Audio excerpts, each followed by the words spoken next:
Seguimos en este Fuerte y Claro, seguimos compartiendo con ustedes la comunicación y ahora retomando un contacto que nos gusta mucho para reflexionar sobre distintos temas que hacen a la sociedad en la que estamos y que son una suerte de complemento a este fogón radial de Fuerte y Claro que hacemos de lunes a viernes con ustedes acá en la radio y que cuando llega el día martes y nos toca esta oportunidad la disfrutamos muchísimo y ahora recuperando el vivo después del parate extenso del verano y que valió la pena también la espera por todo lo que estamos ampliando también el desarrollo de la plataforma. Estoy hablando de nuestro querido amigo, el antropólogo Nicolás Guigú, al cual ya estoy saludando. Primero que nada lo saludo. ¿Cómo andas, Nico? El gusto de saludarte. ¿Qué tal, Martín? ¿Cómo andás tanto tiempo? ¿Andás Bueno, bien? bien, bien. La verdad que un placer recuperar contigo este espacio de comunicación, Nicolás. Y hoy traes un tema que el año pasado en parte ya lo manejaste, pero Sí, capaz que como para seguir profundizando un poco más en algunas líneas de lo que vos venís estudiando y venís analizando, de algo que está de sí, fondo, ¿no? sí, sí. Bueno, mirá, sí, algunas columnas dedicamos a este tema el año pasado en este espacio y también participé hablando de esta temática en el espacio del Apex Cerro de la universidad y publiqué un artículo, digamos que es la síntesis de esa exposición en mi blog, así que lo pueden leer ahí también, y que tiene que ver con un conjunto de preocupaciones que hacen sobre todo a la manera de producir conocimiento, tanto a nivel nacional como a nivel regional y a nivel internacional, pero sobre todo a nivel nacional y regional, o eventualmente en las formas nacionales que se recuestan sobre formas similares a nivel regional e internacional, es decir, como formas de producción de conocimiento, estilos y redes uruguayas van encontrando, digamos, sus dobles, por así decirlo, en otras partes del mundo, ¿no? Y Claro, esa es una preocupación. vos hablás de una suerte de corporativismo y de lumpenización Exacto. de las instituciones, ¿no? Que se dedican justamente Sí, a la producción de conocimiento. sí, sí. Sí, sí, creo que es un momento muy difícil el que se está viviendo justamente en Uruguay, no solo en Uruguay, pero bueno, por las características propias de nuestra sociedad, que se reflejan también en las instituciones y se reflejan en las instituciones que producen conocimiento, que tiene que ver con los corporativismos, que los corporativismos pueden ser de diferentes órdenes, desde afinidades políticas, de género, de pertenecer a los mismos grupos filosóficos, de qué sé yo, de las mil y unas formas que vos tenés de identificarte con otro para hacer alianza con ese otro y perjudicar a los demás y favorecer a los tuyos. Eso es corporativismo, es decir, Claro. es la defensa de un nosotros en contra de otros. Ahora, no se trata de la defensa de determinados derechos comunes o individuales, sino la defensa de una posición. Y bueno, y el corporativismo, como tal, las instituciones de conocimiento uruguayas, es clarísimo. Y aparte está atravesado, como es un país muy reducido, por, bueno, el corporativismo implica relaciones de amistad, pero acá también relaciones de parentesco. Es decir, que vos tenés nepotismo y amiguismo. Esos serían, digamos, los dos espacios del corporativismo a la uruguaya. Ahora, ¿cuál es la característica del corporativismo de la uruguaya? Bueno, es la característica de la corrupción en la uruguaya. ¿Aló? Sí, sí, te estoy ¿Aló? escuchando. Sí, sí. Claro, que, digamos, la corrupción en Uruguay, por ser un país legalista e institucionalista, asume justamente en muchos casos las formas de leyes e inclusive de estructuras institucionales. Con lo cual es mucho más difícil de ser percibido y de ser cuestionado y, bueno, y criticado. ¿Sí? Es decir, asume en muchos casos formas de legalidad que serían inimaginables en otros países, claramente. O sea, Entonces, las cuando características del Uruguay de alguna manera colaboran a que esto se expanda en nuestro país, digamos, ¿no? claro, o sea, las instituciones que producen conocimiento en Uruguay asuman las características del país como tal, que es un país corporativista, hay que asumirlo. Es decir, parece liberal como parece laico, pero no es ni tan laico ni tan liberal, es corporativo. Claro. Es corporativo las relaciones interpersonales claramente y no es laico porque es un país justamente que lo que permiten bajo su manto, pero este es otro tema, de laicidad y laicismo, es, bueno, yo diría que es un país muy esotérico y atravesado por corrientes filosóficas que colaboran en muchos casos a esos corporativismos, claramente. ¿Sí? Entonces, me parece interesante pensar la lumpenización y la figura del lumpen, no vinculado a los sectores que están, digamos, en las orillas de la sociedad, los más golpeados, los más marginados, sino justamente a ese ser, digamos, sociópata y yo te diría psicópata, que cada vez se vuelve más común en las instituciones que producen conocimiento. Claro, ¿Sí? claro. Cada vez más común. Pero la cuestión no es si un perfil sociopático o psicopático se vuelve común. La cuestión es cuáles son las características de tal o cual institución que hacen que ese ser pueda transitar alegremente y tenga cada vez más poder en sus manos. Esa yo te diría que es la pregunta. Y bueno, y a la medida que esos casos. Que en definitiva logrando eso también va cumpliendo su objetivo, ¿no? Porque ese es el objetivo, Claro, mantenerse a flote y acumular poder, ¿no? También. y en realidad, porque aparte el sociópata no es interpelable, o sea, no tiene mecanismos morales y éticos de interpelación. Claro. No hay forma. Lo que me interesa al sociópata es generar un espacio de poder y dirigirlo y estar en la punta de eso. ¿Por qué? Bueno, porque sí.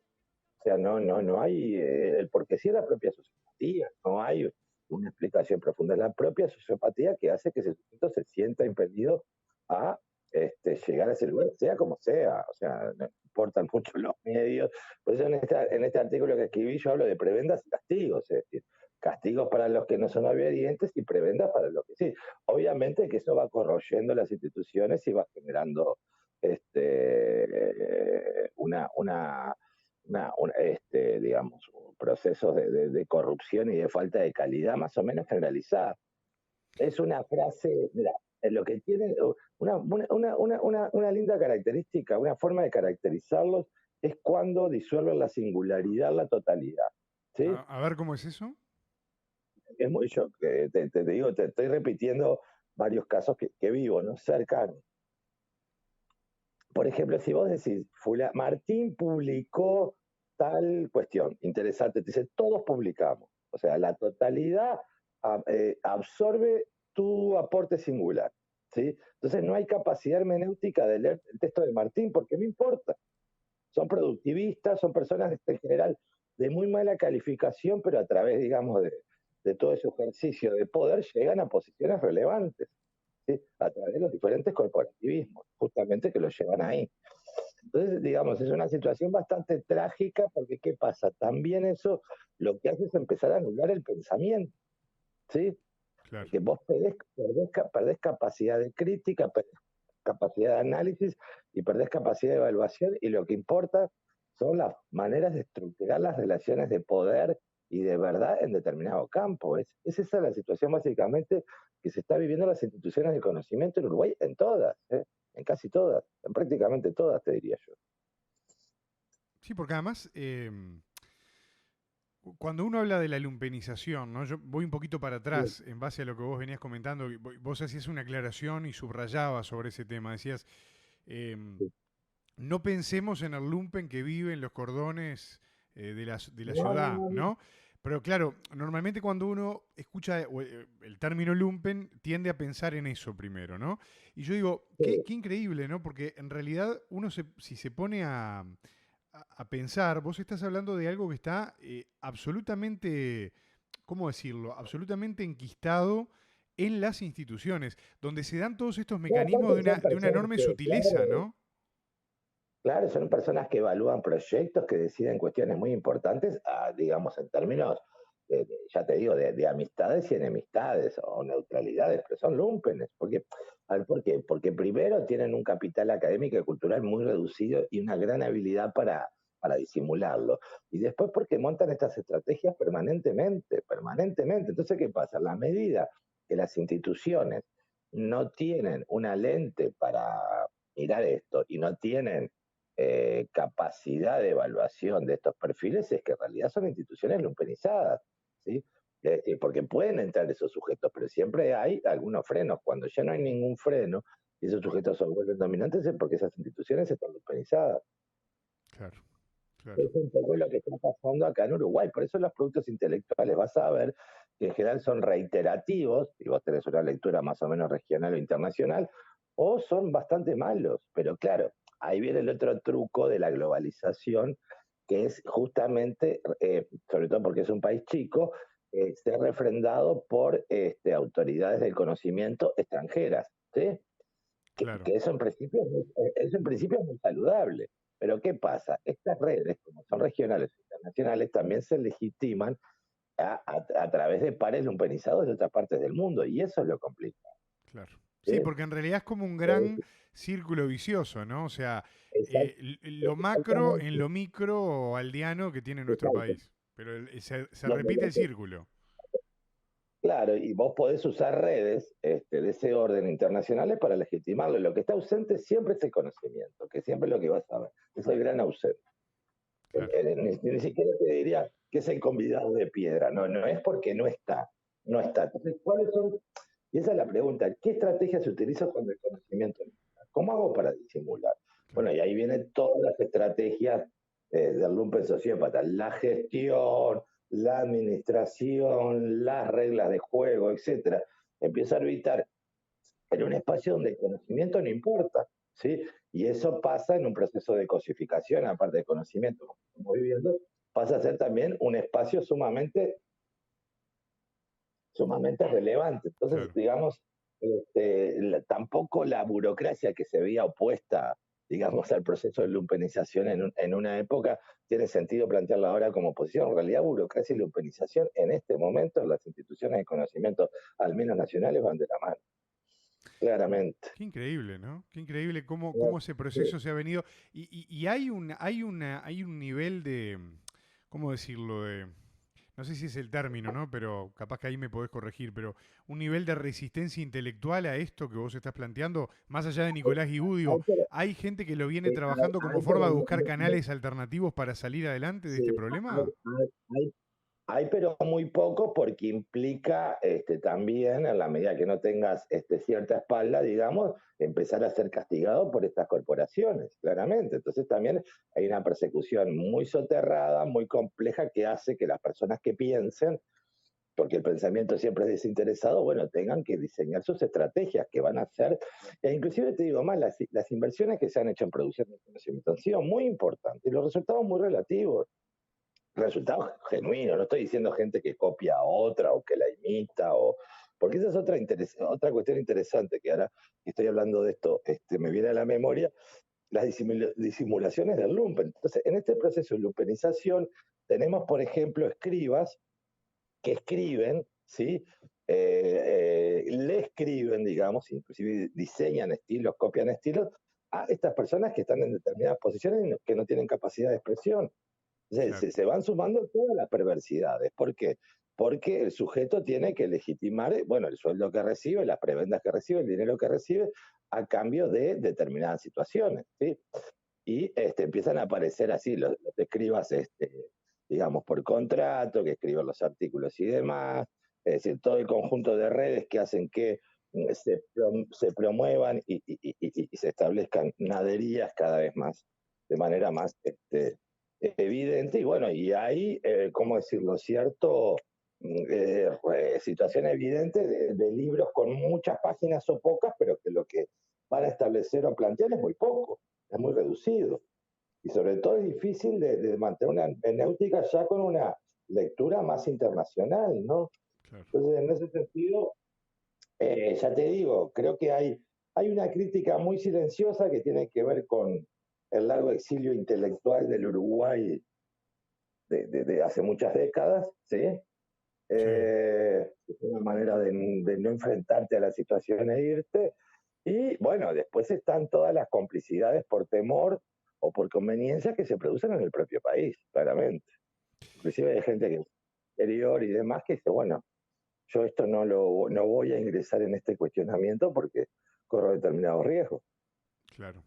A nivel de lo que es la educación, ¿no? Bueno, yo fui alumno tuyo hace muchos años, pero a nivel de lo que es la educación, ¿cómo se plantan los alumnos ante este tipo de planteo justamente? Bueno, es un poco lo que planteo en ese artículo, las diferentes formas de cooptación que hay del alumnado, Claro, justamente para evitar críticas que romper los ojos. Martín, ¿cuántos profesores te dieron clase que no tienen la menor idea de nada? absolutamente, claro. Mucho. O sea, eso, cualquiera que haya pasado por estructuras académicas de acá ya ha tenido que vivir esa experiencia. Y cómo esas personas vos las seguís viendo durante años y cada vez tienen más poder y demás. Bueno, justamente hay un conjunto de mecanismos también para cooptar a los estudiantes. Y varios de esos estudiantes, los más subsecuentes, van a obtener determinadas prebendas después cuando sean profesionales y demás, o van a ingresar a determinadas estructuras, claramente. Claro, pasás a formar Dentro parte de del sistema de alguna forma, ¿no? Sí, claro, de ese sistema ya te digo que el talento es relativo, ¿no? Tampoco se trata de gente que no tenga ninguna clase de talento, sino que es un talento medio. Y Claro. con eso van, Escalando posiciones, ¿no? claro. Y bueno, y ese proceso de lumpenización a lo que lleva es, estoy hablando sobre todo del campo del conocimiento. El campo del arte, por ejemplo, por suerte, tiene otros espacios y otras posibilidades, con lo cual sigue siendo algo muy, muy intenso y muy rico en el Uruguay. Estoy hablando del campo del conocimiento y por qué es tan poco interesante lo que está haciendo. Y bueno, tiene que ver justamente con el triunfo de los corporativismos, claramente, claramente. Es Eh, una pena, ¿no? Porque sí, por eso te iba a decir, porque en realidad estamos hablando de algo que nos está, es como un cáncer, ¿no? Que te va comiendo de adentro. sí, y en otras épocas, digamos, del Uruguay, con menos posibilidades económicas, había una producción intelectual más rica. Y original, y hoy con medios más o menos bastante, digamos, relativamente buenos, la producción es muy pobre la producción que uno puede decir con mínima originalidad. No, por ejemplo, si mañana, que puede ser muy común, alguien escucha este audio y hace un artículo similar, que es el pan de cada día en Uruguay. No, o sea, esto no tiene ninguna. A mí cada vez que me pasa le paso el audio, le mando el audio.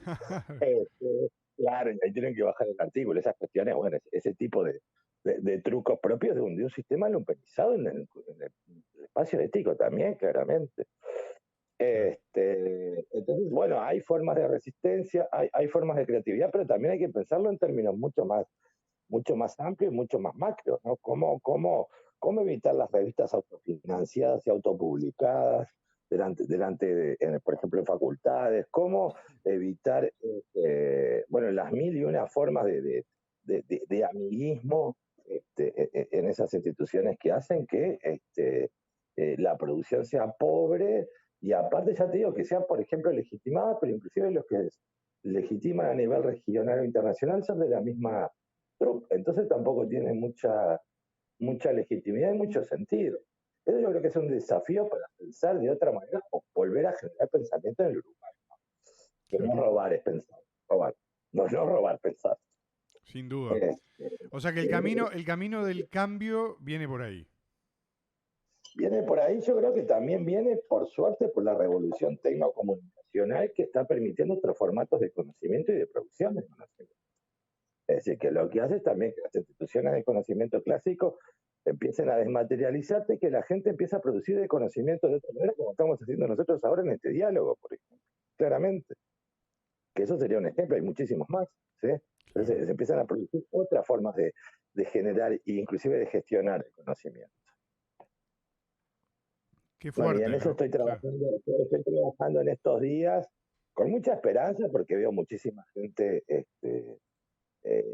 con talentosa, espero que se queden a vivir en Uruguay, espero que no queden bajo el paraguas de algunos mafiosos corporativos, gente peligrosa inclusive que andan a la vuelta, que puedan desarrollarse acá, y bueno, y si no pueden hacer eso, eventualmente tendrán que ir, ¿no? Tendrá Pero que sobre ir. todo confiando Con el que riesgo de lo que vos decías también, de que esto ocurre en otras partes del mundo. Esto no es un fenómeno solamente del Uruguay, ¿no? no es un fenómeno uruguayo, se ha estudiado en muchas partes, se han tomado medidas en otras partes, acá no, porque bueno, ya te digo, las instituciones de conocimiento van a producir y reproducir las características de la sociedad y la cultura nacional, Claro, sin duda. claro. Sí, sí, sí, Sí. claramente. Nicolás, yo te quiero agradecer que en este primer contacto en vivo del 2021 hayas traído de vuelta, pero con más profundidad, un tema tan, tan interesante y tan importante para entender dónde estamos parados, ¿no? Porque Sí, ahí uno entiende, como vos decías, después por qué pasan determinadas cosas, ¿no?